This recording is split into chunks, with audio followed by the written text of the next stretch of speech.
speaking with Miss Amanda Hewitt, a senior instructional designer at DaVita. Hi, Amanda. Welcome to the show.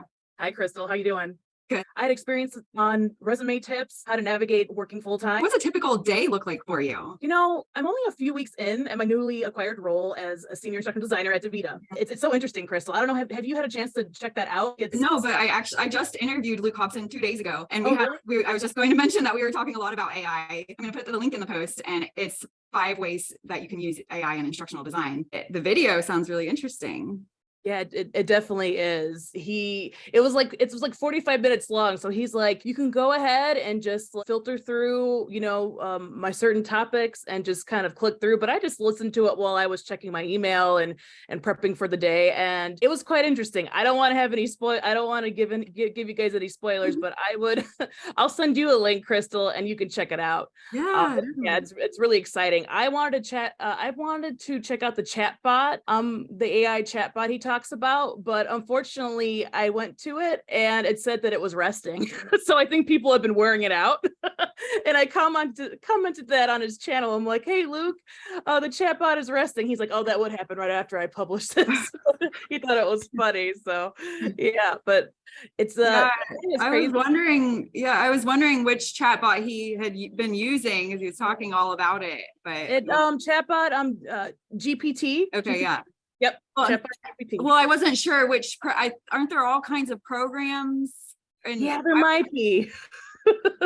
There might be. I know. Oh, sorry.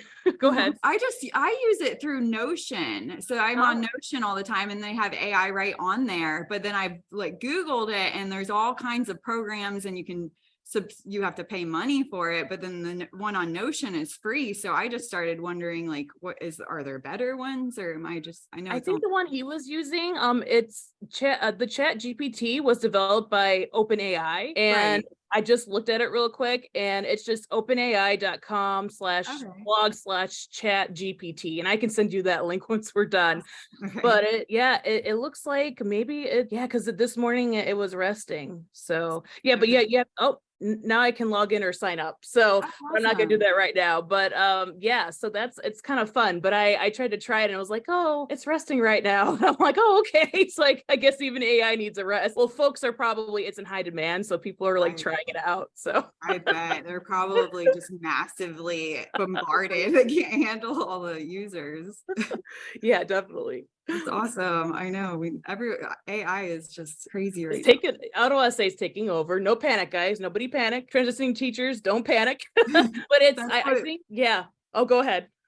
No, I was just going to say, that's what I was talking about with Luke. I'm just like, I'm worried about jobs, and he was reassuring me. He's like, no, we need to look at it differently. I'm like, you're so right. It's really like a companion and tool that you can use. Mm-hmm. He's talking about in his YouTube video that he just posted, the 45-minute one. Crystal, he just said, oh, I have debates and conversations with the chat bot all the time. And I just kind of giggled. I'm like, maybe I'll have to challenge myself to do that. Yeah, he was talking about that. He loves it. Dr. Hobson, you're amazing. I'm plugging him, and I endorse him. Follow him. I have a list of folks I like to follow, and he's in my top 4. So yeah, he's really cool. How do you measure the success and impact of your online courses, and what metrics do you find most useful? Crystal, that's an excellent question. So we can measure success in several ways. Firstly, assessment scores during and after the course, evaluation of applied learning projects. You'll hear folks talk about influence on performance KPIs. Also, my favorite is not the manager report and feedback, but feedback from our learners. So we, through our QA process, we may think, oh, this was easy to navigate, but through the learner's lens, they're not learning architects, they're not designers. So maybe they give us some helpful feedback for the future, maybe feedback on transitions or font size or things like that. Where I am, we have, standardized processes and templates and branding, but other folks may not have that. So it can be really helpful to get, honest feedback. And, whether I'm doing freelance work or, at my day job, we always include an optional survey at the end. And, some folks may choose not to do it, but folks that do it and they take the 5 minutes to do it, it can really help us improve the learning experience, because that's why we're here, right? To enhance our learners' experiences. Yeah. Learner feedback is so important. It is. Yeah. And then the specific questions, more, formative assessment. That's great. What book are you currently reading? So you got me, Crystal. I'm not reading anything ID right now. But we can discuss my podcast that I am listening to. But so for the book I'm reading, it's actually a trauma-related book written by Dr. Peter Levine. And he has been so instrumental in healing and things like that for trauma. So the book I'm reading is With Freedom from Pain by Dr. Levine.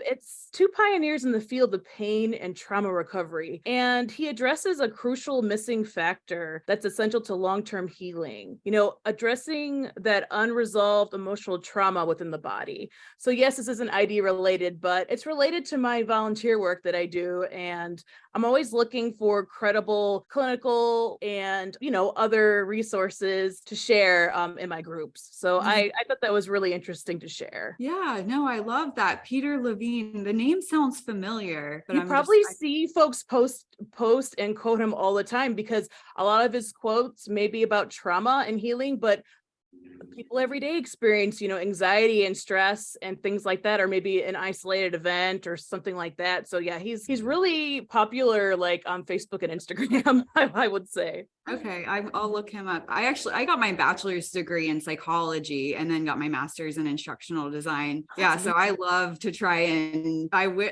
really would just love to blend the two degrees together. Like I love it. I don't have a degree in psychology, but if I ever go back, I really wanted to become a trauma counselor. I just don't have the bandwidth for it, and I love instructional design so much. So for now, I am doing my thing on the weekend and weeknights, as the volunteer admin and content creator for the few pages I run. So, and apparently it makes a difference. So I know, folks email me and message me and they say, you really make a difference. Like I'm alone right now, and some of these folks don't, they have undesirable family and friend situations. So it's really encouraging to hear that. And you might hear a little emotion in my voice, because I have to remind my followers and my members, hey, you're not alone. But yeah, that's a little about what I'm reading and how that inspires my daily happenings.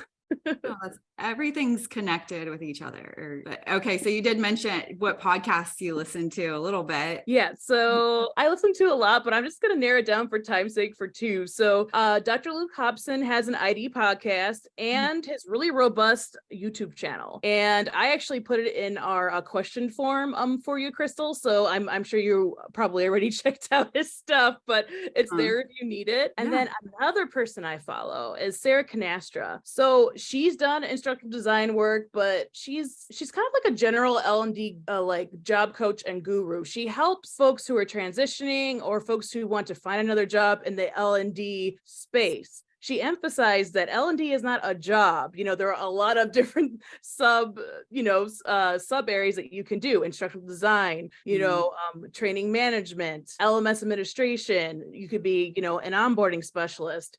So my message to transitioning teachers: don't give up. And, instructional design may not be for you. You may decide that you want to be an LMS guru, and kind of like what I did early on, with Canvas LMS and Moodle LMS, just kind of be the jack of all trades and maybe find a role that you can do a little bit of design, design and development. You may find that you may find yourself in a situation where, teachers, you may not want to just do instructional design. You may want to do LMS administration and a little content development, things like that. So I would just say be patient and it will come. But yes, Sarah Canastra, I am plugging you, Sarah. She is amazing. I actually hired her as my job coach to help me find my niche. I knew that I wanted to do instructional design, but she helped me narrow down. Like, her program is very comprehensive and amazing. And, not all ID academies and L&D academies are created equal, right? You really have to do your research and say, hey, does this make my heart sing? Is this worth the time commitment, the financial commitment? But anything that Sarah or Luke endorses or they offer themselves, I would go for it, because they are two folks that I look up. So awesome. That's great to hear. If you had to do it all over again, what would you change change or do differently?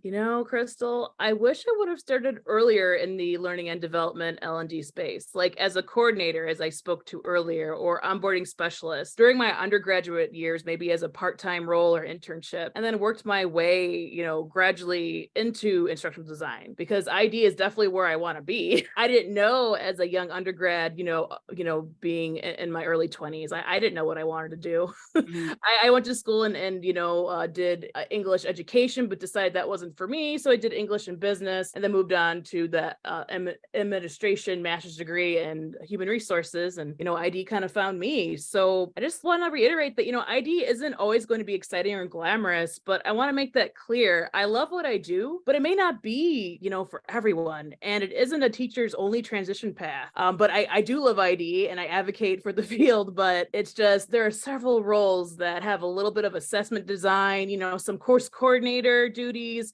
LMS administration, for example, and ID requires a thick skin sometimes and quick decision making. Often feedback or required changes, like I'm going through right now with some course flips that I'm doing to content, is lightning fast, and you have to just go with the flow. If someone gives you feedback, you just have to say, okay, well, thank you for that, and things like that. So my message to folks transitioning into ID or similar roles is this: give yourself time to skill up, but don't go overboard to where you're spending all your family time on courses and all your money, or lack thereof, all your money and resources on, academies. Just do your research, and things like that, and explore your options. The ID field is incredibly competitive right now, but don't be discouraged. You'll find your niche. I know you will if you're listening. Yeah, I love that. And that's a great point that you made and said earlier about finding your own niche or niche. That's one thing that a lot of people aren't realizing. And I think it's going to continue to grow, is just specializing and realizing how many different routes and options you do have if you